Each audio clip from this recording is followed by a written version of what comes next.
Welcome to your third day of the Greek mythology class. Glad to have you back. By now, hopefully you have read chapters 3 and 4 of your Harris-Plessner textbook, as well as the other associated readings. And in particular, you now have been introduced to your first major author of the course, named Hesiod, H-E-S-I-O-D, Hesiod. This video today is going to talk about the two major works. We have Theogony, which is in chapter 3, and we have Works and Days, which is in chapter 4. I'm going to first sketch through a bit of the biographical background we have about Hesiod. We'll talk about the two works. We'll review the connection that the two chapters make to the Bible, since we are talking about creation. And then finally, I would like to spend some time on the myths of Prometheus and Pandora. So this might be a bit of a longer video, but there's quite a bit to cover, so settle in and let's get started. First of all, you should probably get your map out of the Greek world, and you should see the part of Greece that is over in the northeast Aegean Sea. This is part of Asia Minor, and the region in particular is called Aeolia. Now, if you can find an island that is called Lesbos, it's a very large island. It looks like a horseshoe, and it's very easy to see it. The area that would be to the east and north of Lesbos on the mainland in Asia Minor is the area called Aeolia, and it's that region where Hesiod's father came from. So he traveled by land, most likely, across the northern shore of the Aegean Sea all the way, and then came down through the mainland of Greece. So in fact, from your direction, it would be like this, like that. So he starts here in Aeolia, goes up around the edge of the Aegean Sea across the north, and then comes down. Now, when you look at mainland Greece, which is the western section, the left part of your map, you should find a city called Thebes. It's just north of that peninsula called the Peloponnesus. Thebes is in the eastern section there. That area around it is referred to as Boeotia. It's a very mountainous area, and that is where Hesiod settled in. When he did so, Hesiod's father settled in. When Hesiod's father settled there, Hesiod was born there, in a little town called Ascar. Now, when he was there, he acted as a shepherd in the mountains. That was really pretty much the only livelihood available there in the mountains. However, he tells us, and you saw this at the beginning of Theogony, that he was visited by 9 divine women.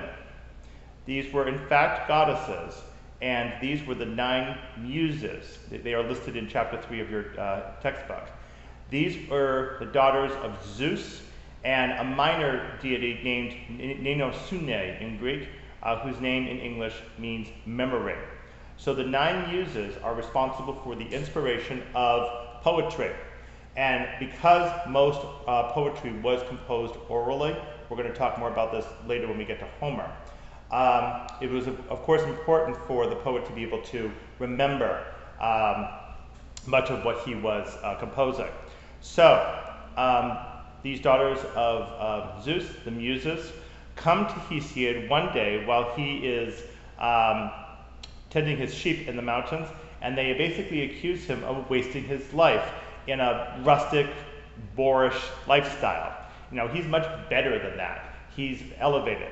Now, there's actually a lot more to that critique from the muses than we might imagine today, because there was a lot of societal distinction between certain trades that were appropriate for those who were more intellectual versus those who were more hands-on.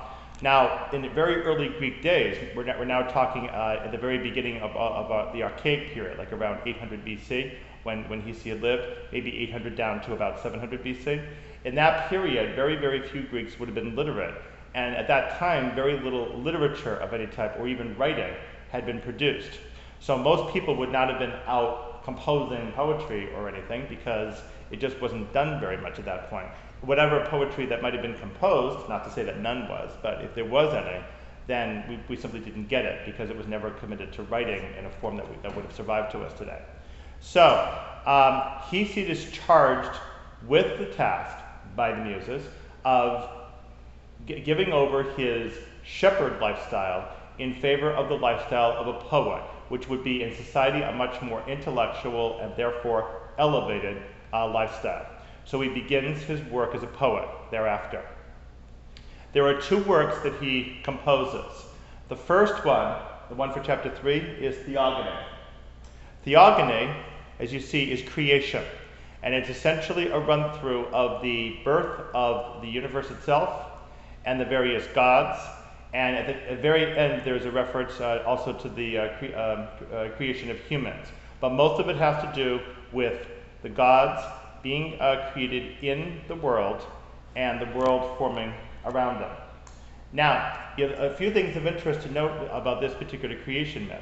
First of all, you may notice that we start off with a huge primordial being named Chaos, which is essentially a huge void. In fact, the Greek word chaos comes from another Greek word that means to yawn, and so chaos is like a gulf, essentially. All right, so you end up with nothingness at the very beginning. We start to have a couple of deities given birth to, essentially hermaphroditically. Among them is the god Love, which is interesting because we usually think of Love as later as the son of either Aphrodite, the Greek goddess of love, or Venus, the Roman goddess of love. But here we have Eros, E-R-O-S, love, being given birth to immediately. And the result of Love's birth is that we have essentially a new type of birth coming up, where now beings can in fact come together, a male partner and a female partner together, in order to start giving birth to the next order of beings. So we in fact have a split between this earlier form of love and a later form of love. And that actually will figure itself prominently in later Greek philosophy, especially a work by Plato called Symposium, in which there's a description of these two types of love, where there's essentially a flesh, carnal love, which is basically lust for the flesh, and then there's a more divine celestial love, which is more of one's real appreciation for a person altogether, and not necessarily just because of carnal or body needs. That one, in fact, takes the relationship to a much higher level, and a much more elevated, edified level. So you have that. Then you have the various deities. You then have the first order, which is heaven and earth. Uranus, which is the planet Uranus today, is heaven. Gaia, like geology, is earth. And there's immediately a problem between them, because when Gaia gives birth to various children, not very attractive beasts, Uranus takes those children and stuffs them back into Gaia. So eventually Gaia has to team up with one of her kids named Kronos to come along one fine evening when Gaia and Uranus are together, and to apply a very well directed, focused sickle in a particular part of Uranus's anatomy. That item drops away, and when it does so, it lands on the island of Cyprus, whereupon the first of Aphrodite is born, Aphrodite, the goddess of love. Again, there's a distinction between her, born this way, versus Aphrodite, later conceived of as the one of the many daughters of Zeus. So once again, a split between the body, carnal, from the genitals of Uranus, and then the more celestial celestial Aphrodite, born from Father Zeus. So we have that going on. After the Uranus is put out of power, Kronos now becomes in power over the Titans. The problem is that Kronos himself is very leery of power, and when his wife, also sister Rhea, begins giving birth, Kronos starts swallowing all the kids up because he's fearful that one of them will also overthrow him.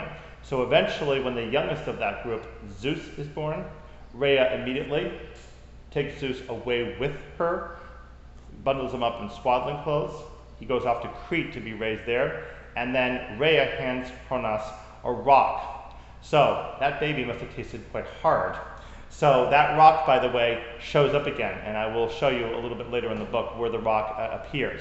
But in any event, Kronos swallows this rock, and then later is fed poison that causes him to vomit everybody all back up, and that is how the next generation of gods is rescued. And these are the ones who now become in charge of Mount Olympus.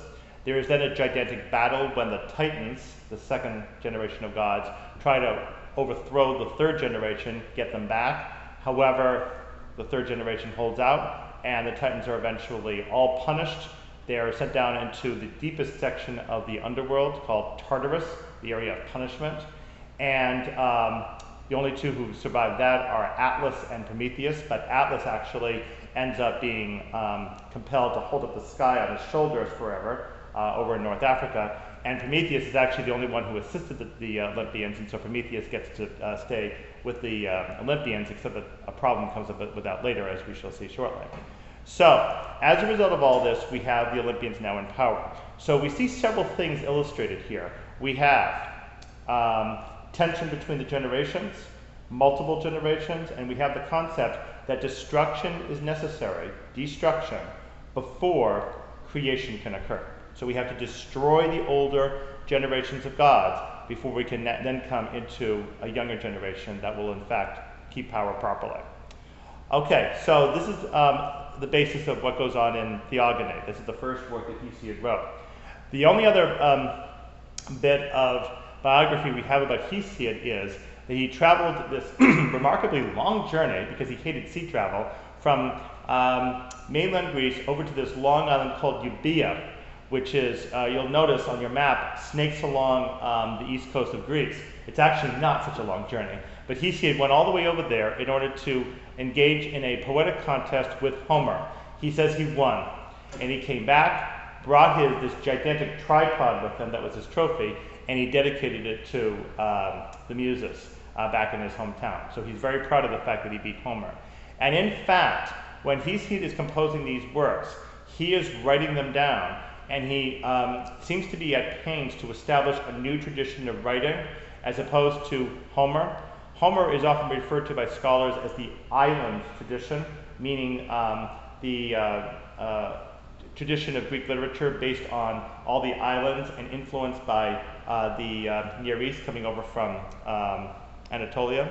And Hesiod appears to establish what's called the continental tradition, which is now in the western part of Greece, where now he's writing the works out, and he's writing things out that, at least purportedly, are not at all influenced by anything coming over from the east, the way that Homer would have been. So Hesiod seems to be attempting to separate himself from Homer and saying, this is not what Homer's doing, I'm doing something different. And because Hesiod successfully defeated Homer in that contest, he feels justified to break away like that. So now, we have Theogony.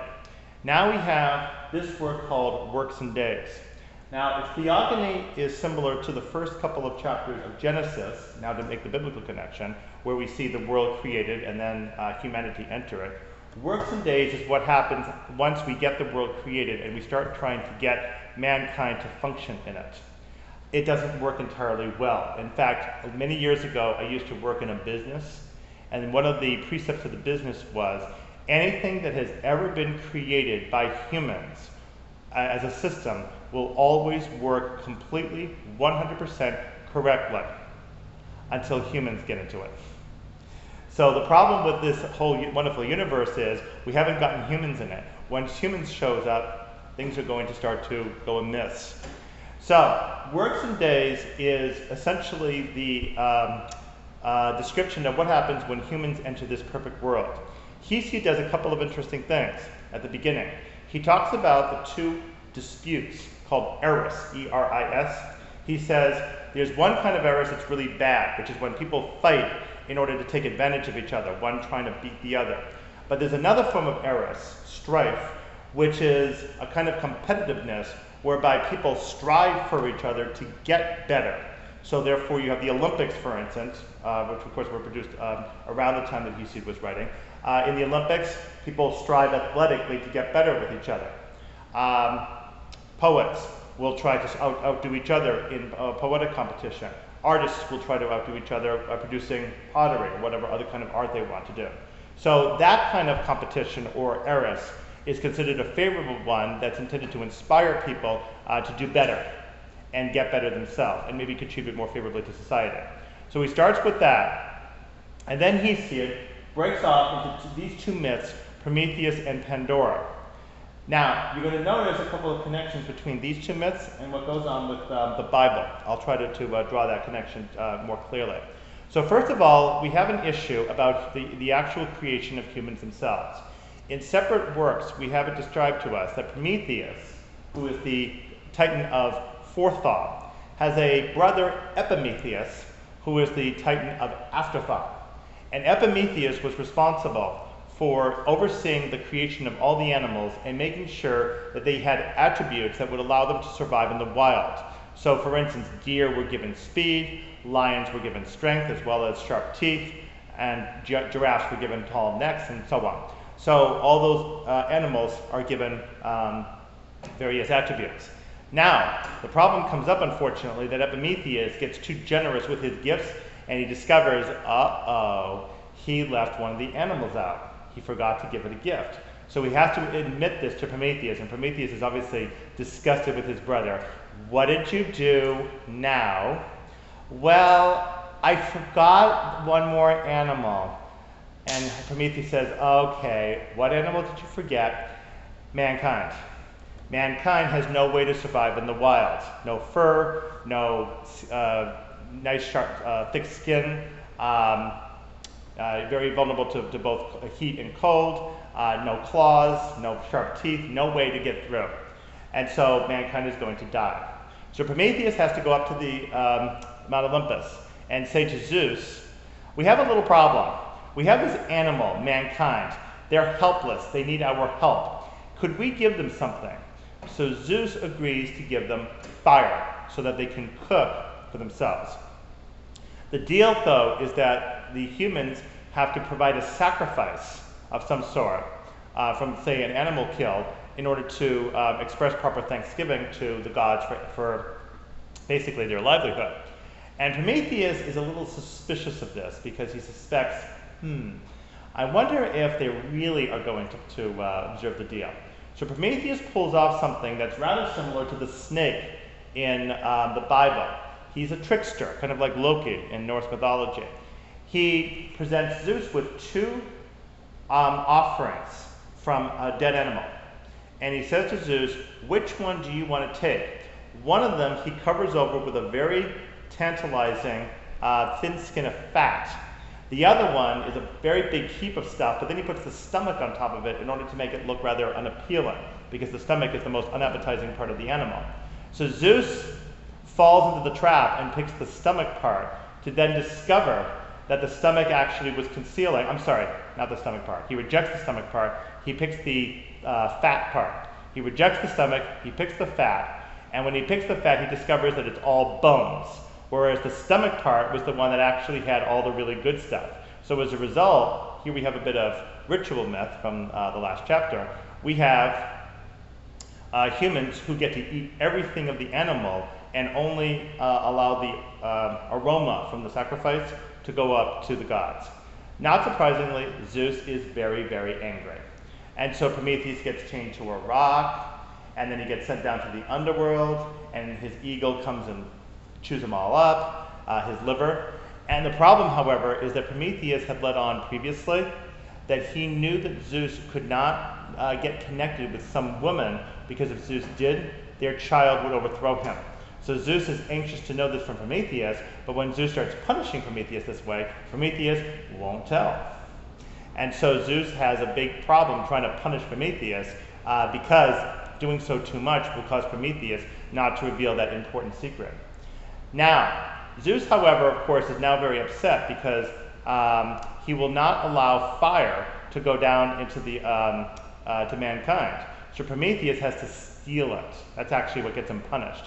He steals fire, takes it down to mankind in a fennel stalk. When Zeus sees the fire everywhere, he's furious. So, mankind gets fire. That makes them almost like gods. You may remember that in the Bible, when Adam and Eve ate of the tree that they were told not to do, that is the tree of the knowledge of good and evil, they had already had access at that time to the tree of life. which basically make them like gods. God's worry, once they consumed the tree of knowledge of good and evil, is now they'll have both of them. They'll both live forever and have all this special knowledge, and they'll be like gods, and that's the main motivation, according to the Bible, for God's driving them out of the Garden of Eden. So here we have a similar thing happening. We have a woman who is created, presented to mankind, given, of course, to stupid Epimetheus, who is been told by Prometheus, don't accept any gifts from Zeus, but he doesn't listen, and he takes the gift anyway. And this woman named Pandora means all gifted.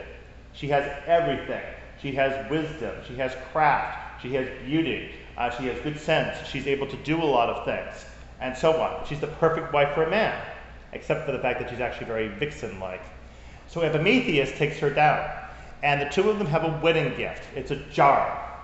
Now this is a little tricky in the text, because if you observe the way the text is written in Hesiod's Works and Days, all he says is, but then the woman opened the jar. And if you think about it, he doesn't explain what this jar is. So it's like, jar? He didn't tell us what the jar is.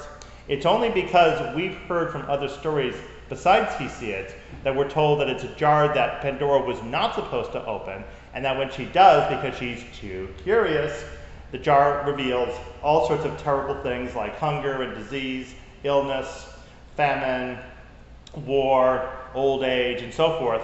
And it's only when she clamps the lid back down onto the jar that she's able to keep hope stuck in the jar. And supposedly, hope is a good thing that helps us to get through life. Well, I do not actually agree with that interpretation. That is the common one, but I'm going to give you a different version. What if Eve, when she is presented by the snake with the option to take fruit off the tree of the knowledge of good and evil, actually decides, yes, I am going to take that fruit. I realize that doing so is going to have grave consequences. However, I want that knowledge for myself and my husband and our children. That knowledge is more important to gain than anything else we might lose. It will enrich our lives. It will make our lives also very much more difficult, but we will gain something that we won't otherwise. Things, of course, that other animals do not have. Eve makes the decision deliberately, not carelessly, not promiscuously, not because she just can't keep her hands off that apple. No. She does so because she wants the knowledge as an enhancement of the human condition. Pandora, similarly, although it's kind of a flip now on a more negative side, Pandora might have actually been a stooge, basically. She might have been given the box and told at a set time deliberately to open it and release everything. Clamping down on hope, then, might actually be taking hope away from humans, saying now our lives are hopeless because hope isn't even given to us to get by. Or there's another interesting possibility. We have some references to the Greek word elpis, E-L-P-I-S, which means hope, that show that the Greeks considered hope sometimes to be a very bad thing, especially in warfare. If you are a general organizing a battle, you do not want to rely on hope, unless you have absolutely no other choice, as a last resort maybe. But otherwise, hope is an error, a bad thing to rely upon. So hope might actually be blind hope, which says to us, we are so blind, we don't even know how bad things are. And as a result, we make errors because we think things are reasonably all right, when in fact they're not. They might need urgent attention, but because we're blinded with our hope, we don't realize. And in a play by Aeschylus, the tragic playwright, called Prometheus Bound, Prometheus actually describes to his nieces, the daughters of another titan, Oceanus, how he helps mankind to have a lot of gifts of civilization, and in particular he says, not with any irony, and I gave them blind hope. So that way they can never worry so much about how bad things actually are. They're actually blinded to how bad things actually are. And the daughters of Oceanus say, that was really good, I'm glad that you did that. So it's interesting that hope actually can be thought of as a negative. And therefore it's conceivable that in not having hope available, that the humans were actually spared and ill. And it's not that they live happy, hopeful lives that somehow will get them through in the midst of disasters. That's the more optimistic, sunny view of the myth. But I don't believe myself that the ancient Greeks went in for that kind of optimism. They typically went for the more sullen, pessimistic view if given a choice. In any event, that is what goes on with the two works of Hesiod. So carefully read these two chapters. Understand that there's a distinction here between the gods in chapter 3 and the humans in chapter 4. The gods and the humans get off to a rather bad start, but the humans are there essentially to worship the gods, to offer sacrifices to them, and the humans are very dependent on the gods for their own livelihood, such as crops, agriculture, procreation, civilization in cities, the ability to live out in the country. Most things in the lives of mankind are seen as dependent on the gods. And these two works illustrate for us how that all works. Last thing I want to share for you, and then we'll move on to tomorrow's video, is something that is not actually in your textbook. It's a story that comes after the conclusion of the story of Pandora. It's a fable called The Hawk and the Nightingale. I need to first tell you that when Hesiod wrote this work, Works and Days, he was actually writing it against his brother Perses. Perses stole the inheritance due to Hesiod from their deceased father. Hesiod is trying to get Perses to return the stolen money by explaining to him morality, proper living. That's what most of the Works and Days is about. And he tells this fable of the hawk and the nightingale, how a nightingale is singing very shrilly up at the top of a tree, but a hawk comes along and swoops her away, and she starts screeching. And the hawk says to her, "Be quiet. I am going to take you where I want to, whether you want me to or not. I might eat you, or I might stick you in my nest. But there's nothing you can do about it, so there's no point in yelling." And the real point of that is that might makes right. The stronger are there to overpower the weaker. And that is a chillingly similar language to that which is used by the Athenians in the big war that they're going to fight, told to us by an historian named Thucydides. When they take over a particular location, they say that they're entitled to because they're the stronger one. That kind of mentality permeates Greek culture. And what Hesiod is trying to tell his brother, as well as his other readers, is that in order to deal with such a potentially evil world or opportunistic world, one must know how to observe proper behavior, which is referred to as decay, as opposed to overarching, overbearing behavior, which is called hubris. Hubris is basically ruining somebody's reputation in public in some way, which is considered one of the worst things in the ancient Greek world to do. And decay is staying within one's proper bounds. And so Hesiod is telling his brother, you need to learn how to live morally according to this precept in order not to get taken advantage of and in order to be able to survive. And you could start by returning that money that you stole. That concludes this video on chapters 3 and 4 on Hesiod. Tomorrow we're going to have two videos, one having to do with a couple of goddesses that illustrate the role of ancient Greek female deities in the ancient Greek world. And then the other one is a run-through of the Olympic pantheon. We'll go through the full family and get to learn the ins and outs of this very dysfunctional Greek family. Have a good day, and we'll see you tomorrow.